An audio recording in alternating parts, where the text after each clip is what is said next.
এই ছেলে, তোমার বাসায় আয়না নাই? বাসায় আয়না দেখো না? নিজের ফেস দেখো। তোমার সাহস হয় কিভাবে ক্যাম্পাসের সব থেকে হ্যান্ডসাম ছেলেরা পর্যন্ত আমার সামনে দাঁড়ানোর সাহস পায় না? তুমি তুমি আসছো এই চেহারা নিয়ে আমাকে প্রপোজ করতে, আমাকে ভালোবাসার কথা বলতে? আমি যেন আর কখনো তোমাকে আমার চোখের সামনে না দেখি। Get the hell out of my sight! First part of this university!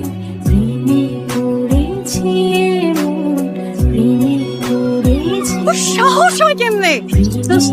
ঠান্ডা হচ্ছে, শান্ত হয় কি?